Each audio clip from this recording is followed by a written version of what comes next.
Well, the Nordic region, and this is for different countries. They have great similarities, but they are different, and they are driven by their economies are driven by quite different factors. Here at the left-hand side graph, I have indexed the GDP growth since 2007. And the dotted line in the middle is the euro area development, which is weak, in a weak period. And there you can see that two of the Nordic countries, Sweden and Norway, is above, quite significantly above the euro development, and two are below. And what we've seen here basically is up until 2014, Norway and Sweden developed quite similar. Sweden had a much bigger drop after the financial crisis due to a big export sector. But I mean, came back quite significantly and developed in line with Norway. Norway is they are a big oil producer, and the economy, this is mainland economy in Norway, so we actually exclude the actual oil exports. But an important driver in the Norwegian economy is actually investments within the oil sector, oil and gas sector. And these have really suffered for the last years as the oil price has gone down so significantly. And have a great impact, and now growth has really slowed down. And we see that unemployment is increasing and so on. Sweden, on the other hand, has just engined on an extraordinary strong growth. And although all Nordic countries are small and export dependent, about 40 to 50% of the economy is exports. But in Sweden, really what has driven the economy since the financial crisis is actually not export. Net export has not contributed very much to GDP growth at all. It's mainly the domestic economy. It's to start with private consumption, and for the last 18 months or so, also investments.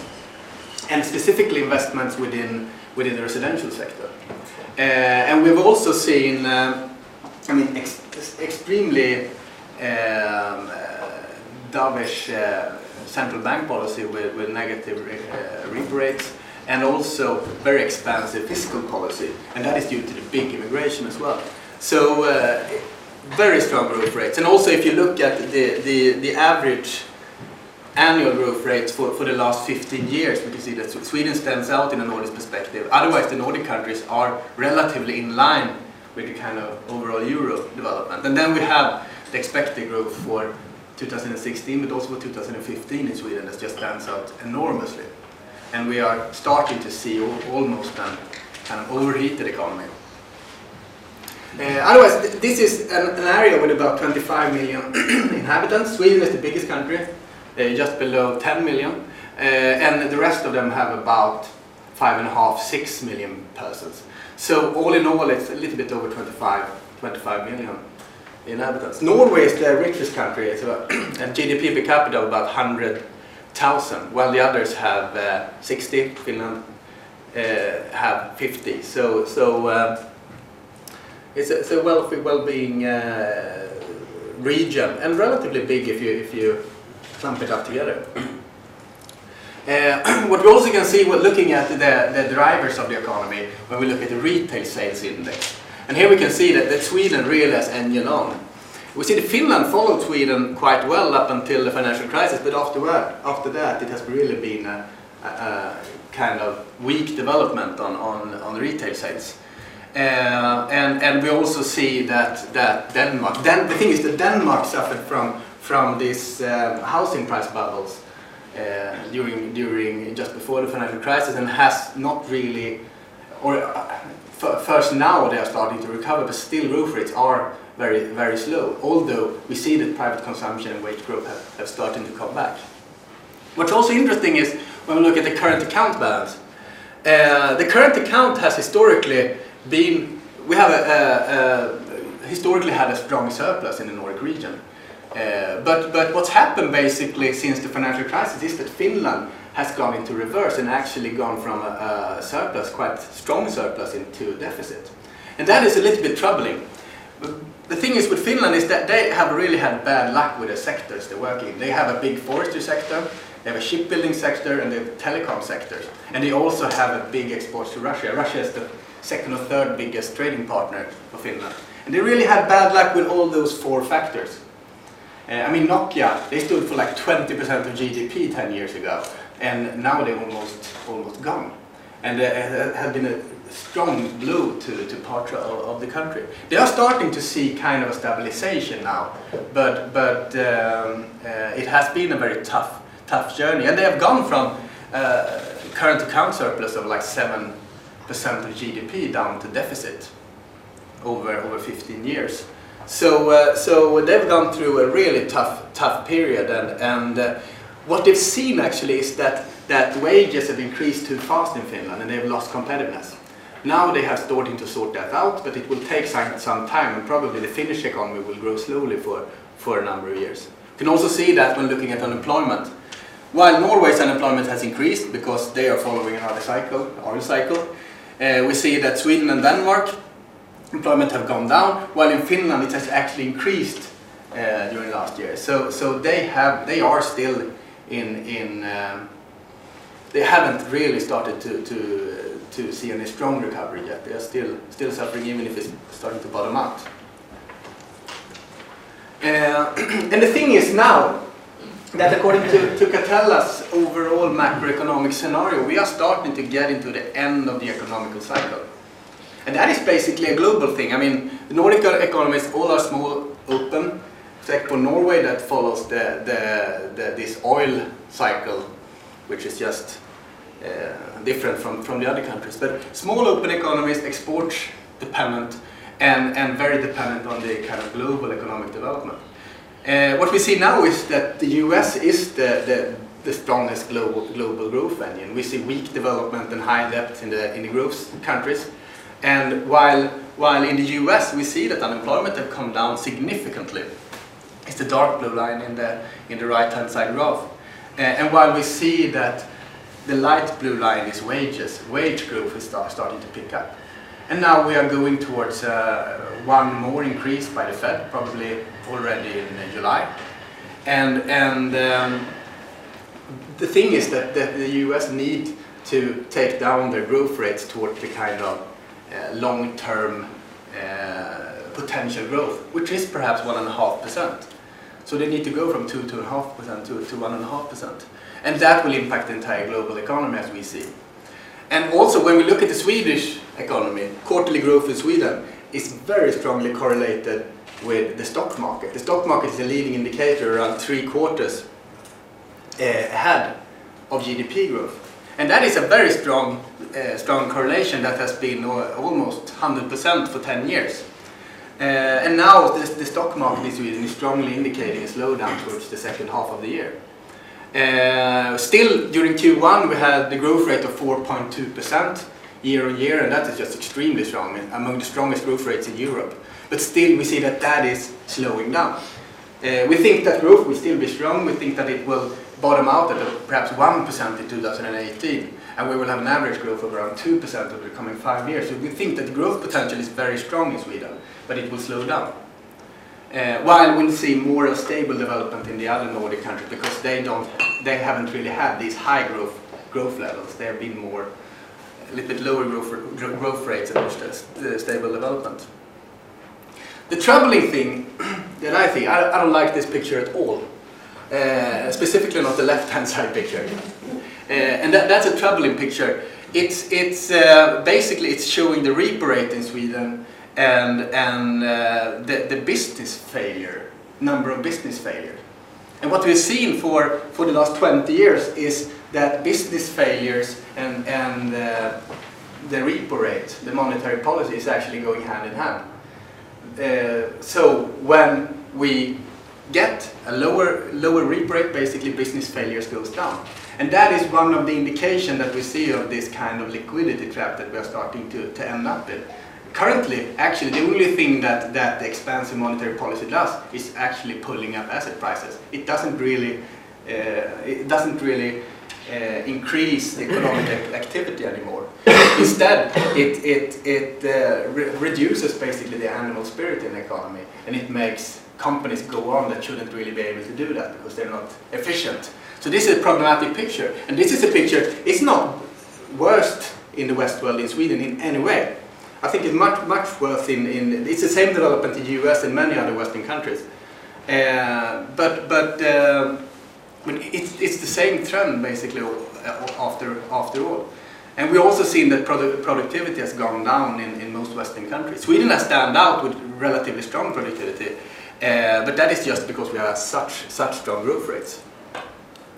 We've also seen that internationally people have been a little bit concerned about the household debt in Sweden. I have that graph up to the right, and there we see an indexed household debt in Sweden compared to the US.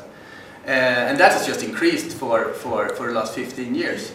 However, it's important to put that in a perspective. Yes, household debts have increased, and that is due to increasing housing prices because we build too little. And we have a very concentrated growth rate, very concentrated. 2/3 of the economic growth in Sweden is actually taking place in the Stockholm region. But on the other hand, we have just extraordinary high saving ratios. 18% of disposable income, that's among the highest in the world, higher than Germany. So we have a good stability in the economy. We have good savings, we have very wealthy households and a very widespread wealth throughout the households. Very equal society. So I think that we have a good stability. Households are the main growth engine overall in the Nordic region, specifically in Sweden too, but there is stability there, although debts have increased significantly for the last 15 years. We have actually started to handle that too with rules of amortization and so on. Well, going into the property market, we have seen a strong pickup in transaction volumes in all 4 Nordic countries during the last 18 months. Sweden was first. We increased our transaction volumes on the property market with like 50% from around 10 billion euros up to 15 in mid-2015. After that we've seen a little bit of a slowdown, but a strong pickup already in 2014. While the other Nordic countries came a little bit later, where it has been a very strong pickup in Norway, for instance. Its transaction volumes has about doubled during the last years. And a strong pickup also in Norway and Denmark. There is a really something has really happened on the transaction markets for the last 12 months. And going more into detail in the transaction market, we see that the main focus on the Nordic market, basically on all Nordic markets, is offices and retail. Sweden is a little bit more widespread between the sectors. We have a big residential sector too. In Denmark, we have seen that apartments have been a large chunk of the transaction volume, and that is, I think, to a large extent due to effects of the property bubble. And we've seen a number of lots of foreign investors going in, buying apartments and then selling them as the economy recovers and growth picks up. So that has increased as a share of the transaction volumes for the last year. Otherwise, in Norway and Finland, lots of retail, lots of office deals. We've also seen that the foreign presence has increased significantly. Not perhaps so much in Sweden. In Sweden, it's still a very domestic market. Very domestic. It's dominated by Swedish institutions and Swedish-listed property companies. But in Denmark, Finland, and Norway, we see that the international volume stands for about 50% of the transaction volume in the overall market. So very international markets. And a pickup of foreign investments here. And some of it is Nordic countries doing business in other Nordic countries, so it's Nordic capital, but also foreign capital from outside the Nordic region that comes in. And I think this is basically because the Nordic region, after all, Sweden stands out with extremely strong growth, but the entire Nordic region looks pretty good. It has quite good growth compared to the euro area, which is very sluggish, and the rest of the world doesn't look that good. The Nordic region is a well-functioning, transparent, well-developed, wealthy part of the world, with good institutions and a fair growth. And I think that is something that attracts foreign investments. This is basically the destination of the foreign cross-border investments that we have in the Nordic region. And this is interesting. What's most interesting here, when looking at the Nordic countries investing in other Nordic countries, we see that Swedes have really gone into Finland to start with, a little bit Norway and Denmark, but specifically into Finland. And this is basically due to the fact that Sweden is starting to get a little bit expensive. We are starting to go at the top of the cycle. We have even fallen over perhaps, and I mean the cycle is starting to turn in Sweden. In Finland, on the other hand, spreads are high between prime and secondary locations, and yields are much higher than in Sweden. And we have seen lots of large deals of Swedish institutions and Swedish listed property companies into Finland for the last 18 months. So they actually stand for like 70% of the inflow into the cross-border investments into Finland. So we actually dominate the Finnish markets when it comes to foreign investments at the moment. Otherwise, it's actually lots of UK, US capital into Sweden, also Norway, and Denmark is more widely spread between the nationalities. Germany is a big investor there. But the thing that stands out, and the thing that actually had broken the pattern for the last year, is actually the inflow of Swedish capital into the Finnish property market. And this is the top 20 buyers on the Finnish economy for the last 2 years. And here we can actually see that of these 20 biggest buyers, 6 of them is actually Swedish companies. And AMF, that's a big Swedish institution, life insurance company. We have NIA, property fund, and Redito, this is an institutional backed company investing in grocery stores. Sagax listed company, Swedish listed company, Ratos investment company, and Hemfosa, that's also institutional backed property company focusing on public properties, for instance, and mixed commercial properties. But what big Swedish companies going into the Finnish market. And the thing is, what's a little bit interesting is that actually lots of the Finnish institution is starting to diversify from Finland. So we see Finnish institution actually doing deals in Sweden. A few weeks ago we had one of the big listed Finnish companies actually did a deal in Gothenburg that we advised. And we have seen a number of Finnish institutions looking at the Swedish market. So that goes to both ways, but so far the Swedes have really done deals in Finland. We haven't seen that many done deals yet for Finnish investors in Sweden. Looking at yields then, we've had a significant yield shift. I would say that the red line is the most pronounced yield shift, and that's the Oslo market. And this is basically because, I mean, transaction volume has really soared in the Nordic market. And we know from our data that transaction volumes and yields are almost 100% correlated. And this is the main reason for the extremely volatile and also strong movement downwards for yields in Oslo. But overall, yields have pressed down due to extremely low interest rates and investor demand for kind of prime properties. When we look at the yield spreads, we can also see that spreads are relatively tight in all the Nordic capitals, except Helsinki, which has a significant yield spread still.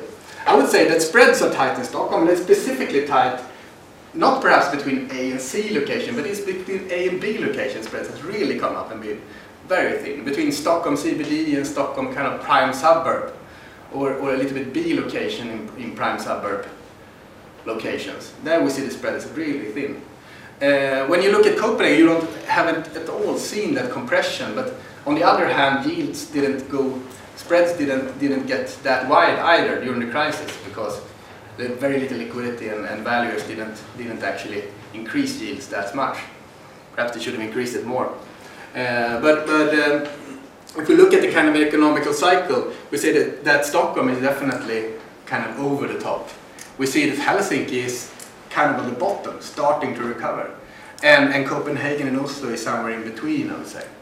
So the four different property markets behave and are in different positions in this cycle, where we see almost a little bit signs of overheating in Sweden, while we have a phase of bottoming out and slight recovery in Finland.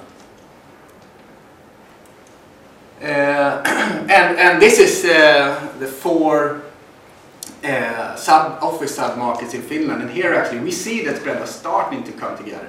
But I mean, compare this to 2007, we still have a bit to go. And I would say that Finland will not behave as usual in this cycle, is my view. I would say that Finland will probably jump the cycle, because the global economic cycle is going downwards now. And I think that we will see really pressure on the Finnish economy and the Finnish property market during the next cycle. On the other hand, I don't think that we will see any more kind of increasing spreads in Finland either. I think we will slightly compressing spreads. And that is to a large extent due to very low interest rates, very low real interest rates for several years, and we have institutions that still need yield, they need to invest. And we see that yields are at very attractive levels in Finland. So we will have this flow, Swedish institutions from Germany and other European countries, and also Finnish investors going into the market, because the property market is extremely attractive compared to other asset classes. So probably will not see, spreads will not compress significantly during the coming 24 months, because global growth will be rather weak, but it will come. It will slightly compress. Looking into the Swedish economy, and what is quite interesting is that we have a very tight relationship between GDP growth and average yields on office and retail transactions. This is based on, we have very good database at Catella. We have followed for 10 years, we have followed and analyzed like 80% of all deals made on the Swedish market. So we have almost full information of all deals. And what we see is that the GDP growth, it's a negative correlation. So strong GDP growth generates decline in yields. And it's interesting because GDP growth is a good leading indicator. It's like 4 quarters ahead of average yields. And the interesting part is that today's yields has actually decoupled from GDP growth. The decouple started in December 2014. And although we have very strong growth, about 4% in the Swedish economy, today's average yield levels actually represent the GDP growth of like 8 to 9%. So yields have really decoupled. And this is a little bit similar development like we had between Q4 2005 and Q4 2006. And the reason mainly is that we have a combination of strengthening GDP growth and more expansive monetary policy. And that is driving down yields. Because that's what we've seen recently. The really only part where monetary policy has been effective is in increasing asset prices. It doesn't stimulate economic growth anymore. And the reason why the Riksbank in Sweden is so expensive is because ECB is so expensive. If the Riksbank doesn't follow suit, the Swedish krona will increase in value and our export sector will be hit. So they basically don't have any choice. And what's another interesting part is that what happened in December 2014, this is the monthly rolling 12-month transaction volume on the Swedish property market. And we saw that exactly in December 2014, transaction volumes increased with like 50% on an annual basis. They went from a long-term average of around 110 billion SEK on an annual basis up to 150, 160 billion SEK. And they peaked during the summer 2015, and then we've seen a slowdown. Volume stabilized at like 135 billion SEK in February and March, and then we had the Catella acquisition of Nordics, a big structural deals, 22 billion SEK in Sweden, 26 billion SEK in the Nordic region. Some of the deals of the properties were in Copenhagen too. And that increased the volume again, but that's a structural deal. And we think that the trend is going towards the long-term average of like 115 billion. That's where the trend is heading. And this structural deals we can basically adjust away from this deal because they usually come in towards the end of the cycle. So we think transaction volumes is going towards a long-term average. And that is where we see a very strong correlation when it comes to monthly transaction volumes and yields. It's a R2 value, it's a correlation of almost minus 0.9, it's extremely strong correlation on a monthly data for 10 years, so 120 data points. So this is the strongest correlation that we actually have on the Swedish property market. And we see volumes go towards the long-term average. Average yields will go towards the long-term average, which is about 6 to 6.5%, and they will go from about 5.7% today. They bottom out at 5.5% in February. And what we see here is that prime yields will stay low, while the spread will increase. Not significantly. Spread will probably increase between 25 to 50 basis points, not more than that, because we still have so low interest rates. So when we come up there, we will see investments in these segments. But we'll see increasing spread, and that is why average yields will increase. And this is one of the reasons. The credit index, which measures sentiments on the debt market, it went from above 50s indicating expansion on the credit sentiments and below 50 contraction. And we really saw a shift in Q4 2015 from strong expansion to contraction. That went up during the first quarter of 2016. But now we haven't published it yet, it comes next week. But the Q2 figures is actually showing that we are heading down in contraction again, and kind of significantly. We are below 40 now actually. But can you just explain what CREDI is? CREDI is a credit, it's measuring, it's a market sentiment indicator for the credit market in Sweden. We are asking each listed property company and a bank a number of questions about the access to capital, the terms of the access to capital, margins and so on. And then we basically calculate an index on it. And we've done it since Q1 2012. And this is an interesting index, and we see that it's very strongly correlated to the development on the stock market, where the stock market is like 6 months ahead of the credit index. And the stock market indicated this slowdown, and this also indicated this further slowdown in Q2. I would say that probably we'll have a bounce back again, because this adjustment that we have in Q2 below 40 is like 36, I think. It's a little bit too large compared to development on the stock market and the growth. So I think we'll have a bounce back in Q3, and we will be at or slightly below this expansion contraction line for the coming years, I think. So no slump, but we have a moderation, and we see that transaction volume will slightly go down and yield spreads will increase.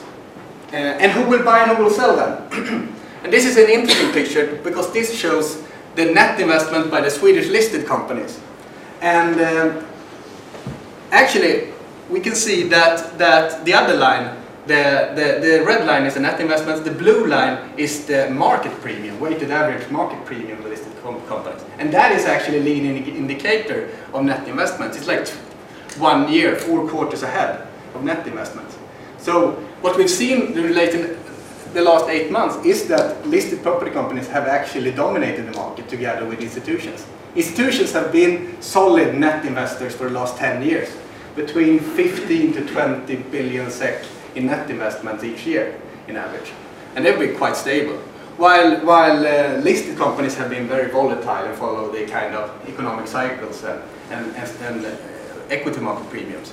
What we see now is that equity market premiums is going down because the stock market is going down, and that will make the listed companies go from strong net investors towards being net sellers. And that is a process that already has started. And we see that many of these companies, they are starting to consolidate and focus on the strategic areas, and they will sell off non-strategic areas. And because all listed companies basically are focusing on growth regions and good properties, they sell off secondaries. And that's the story. That's where supply in secondary locations increases and average yields increase. And that is a process that already has started. So that is what will happen going forward. And we will see that institutions will be main buyers looking ahead. What about the rental market? Because we know that total return is created basically on the rental market. And here we have an index. I've created an index started 2000 going until today for CBD rents in the Nordic capitals. And this is quite interesting. And actually the lower graph is actually Stockholm. Perhaps you shouldn't believe that looking at the growth levels. But we had, during the IT era, the IT boom, we had really high rent levels in Stockholm CBD. And we are we are about up at those levels today. So basically the last 15 years has been looking that wise, we're still below kind of the all-time high. Otherwise, we've had very strong growth on the Oslo market, while Helsinki and Copenhagen has been flat, basically, no growth at all. And that is, I mean, looking at the economies has a growth, not rents either. Because what we know is that these rents, CBD rents, are very tightly correlated to GDP growth. In the Stockholm region, the correlation is 0.65 over 30 years, so it's very strongly correlated. And we see, I mean, if we should have another start year of the index, we would have a totally different graph for the Stockholm market. Then we would be in line with the Oslo market, basically. So that's just because I started it at year 2000. And we see that growth rates on the right-hand side graph for the last 8-9 years has been 4% per year in average. Very strong growth in both Oslo and Stockholm, while Copenhagen and Helsinki basically have been flat.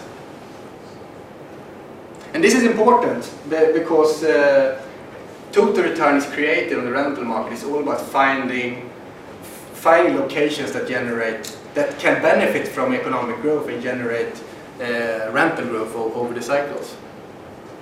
And this is basically GDP growth and total return on the 4 Nordic markets. And here we can see how strongly GDP growth and total return on the property market is correlated. Basically in all countries, in Sweden very strongly correlated, also Norway, Finland, strong correlation. Denmark is breaking the trend a little bit, and that is because we had a property bubble here. And property prices were just elevated before the financial crisis, and that has broken this kind of correlation going ahead. But they should start to correlate again, going 5 years, looking 5 years ahead in time or so. So it's all about growth, really. Development on the property market is all about growth, and just because Swedish economy is growing strongest, total return on the Swedish market has been better than the other Nordic markets. And looking ahead, this is 30 sub-segments on the Swedish property market that we are forecasting. We have measured risk, a risk factor based on a number of risk indicators. We have standard deviation in total return, vacancy risk, residual risk, and liquidity risk. And we have measured kind of overall risk in these segments. High risk in red, low risk in green. And then we had expected total return for the coming years. And basically what's interesting is that the risk return line is virtually flat at the moment. And that is because we are at the top of the kind of cycle. The prime segments, they have strong rental growth, but they have low yields, while more secondary high yield segments, they have no rental growth because they never have had over time, but they have compressed yields. And then total return is about 6 to 7% all over the market, except for this is residential, which is lower total return, but that's another story in Sweden because we have regulated rents. But about 6 to 7, 6.5% in average, and it's basically the same all over the risk line. So what we see now is that as spreads are going wider, new opportunities will be created in this high risk, high return part of the table. So that's where we see there will be good opportunities during coming years. And we already see that it might already be some opportunities here, because when looking at transactions, the market is much thinner. Perhaps there's one investor that pays the price, and then if he drops out the DD process, you drop 15% in price, perhaps 50 basis point in yield or something to the next investor. So that's a process that's ongoing, and it could opportunities that could arise faster than you think. Otherwise, we think that you shouldn't be afraid to pay low prime yields for good assets with rental growth, because we think that real interest rate will be very low during coming years, and we think that property will be a very attractive asset class looking 5 to 10 years ahead, because bonds will be extremely low yielding, the stock market will be volatile and insecure, commodities will be tough to will be in a down cycle basically. So we think property will be a very good asset, and you shouldn't be too afraid to buy low yields for high quality assets. Just before we finish, what about the Baltics then? A few words about the Baltics. The Baltic region have gone through a very big development during recent years. The Baltics is about 6.5 million people compared to 25 million in the Nordic region. And we've seen that from 2008, yields have come down significantly. The red line is the Baltic yield, the blue line is the Nordic yield. And the yield gap have come down and it's still 200 basis points. The thing is that these countries are now in the EU, in NATO, and in the euro area. And they are starting to be more like the Nordic countries. And we think that this yield gap will decline over time. They have the same interest rates as in the euro area. And we really don't, we have harder and harder to argue for this yield gap. So we think that yields will start to close in between the Baltic and the Nordic region looking ahead. So we think also, although Baltic is a very small market, transaction volume was 1.3 billion in 2015, about a quarter of the Finnish transaction volume. But still, it is starting to get liquid, and we think that more and more institutional money will move into the Baltics. So far, it's mainly been funds like Partners Group and Blackstone and so on that have done deals. So we believe in the Baltics too, and they are starting to become more maturing economies. So sum up, cycle has peaked in Sweden. Finland still have further to go, but Finland is still bottoming out. It will have a few tough years ahead before we see growth in Finland. We see that the Nordic property is very attractive because growth in the Nordic region, GDP growth, will be strong in a European and also a global perspective for the coming 5 years. We don't think that there is a risk of a property bubble or so on in Sweden. We think that growth will continue to be strong in Sweden. We think you're focused on locations with rental growth, basically. And we think that now, when spreads are increasing, we will see opportunities in secondary locations, looking 12 to 24 months ahead. And we also believe that feet on the ground is essential. You really need to be on the market. I mean, if I would invest in Finland, I wouldn't do it myself. I would go with a Finn. Even though Finland and Sweden is very closely related. I wouldn't even go, I mean, living in Stockholm, I wouldn't even go into Malmö without a Malmö person on board.